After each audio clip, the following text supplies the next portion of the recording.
ஒரு மிகப்பெரிய ரட்சிப்பு, ஒரு மிகப்பெரிய அறுவடை, ஒரு மிகப்பெரிய எழுப்புதல் அதிசீக்கிரம் தேசத்துல. ஒரு எலியாவின் மூலம் இஸ்ரவேல் தேசத்துல பெரிய அசைவு, எலிசா மூலம் மிகப்பெரிய அசைவு, பவுலின் நாட்கள்ல, பேதுருவின் நாட்கள்ல பெரிய பெரிய அசைவுக்கு காரணமா அவர்களை பயன்படுத்தினார். ஒரு சார்லஸ் பின்னி, ஒரு டிஎல் மூடி, ஒரு பால்யாங்கிச்சோ, ஒரு ரெய்னார்ட் போங்கே, ஒரு பில்லி கிரகாம், இவர்களை எல்லாம் கற்பனை கட்டாத ஆயிரக்கணக்கான லட்சக்கணக்கான மக்களின் அசைவுகளுக்கு தேவன் பயன்படுத்தினார்.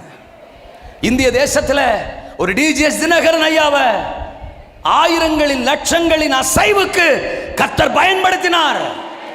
ஆப்பிரிக்க கண்டத்தை அசைக்க ஒரு ரெய்னார்ட் போங்கே, அமெரிக்க கண்டத்தை அசைக்க ஒரு பில்லி கிரகாம். நம்மள மாதிரி சாதாரணமான ஆட்கள் தான் நம்முடைய பிதாக்கள் அவர்கள், நம்முடைய தகப்பன்மார்கள் அவர்கள். பாடுள்ளவர்கள் தான், தேவையுள்ளவர்கள் தான், பிரச்சனை உள்ளவர்கள் தான், பலவீனம் நிறைந்தவர்கள் தான், குடும்பம், எத்தனையோ காரியங்கள். இவர்களுக்கு நடுவில் தான் தேசத்தை, தேசங்களை, ராஜ்யங்களை, ஆயிரங்களை, லட்சங்களை அசைக்க கர்த்தர் அவர்களை பயன்படுத்தினார். ஒன்று சொல்லட்டுமா? ஆகாய் 2:9 சொல்லுது, முந்தின ஆலயத்தின் மகிமையை பார்க்கிலும் பிந்தின ஆலயத்தின் மகிமை பெரிதா இருக்கு.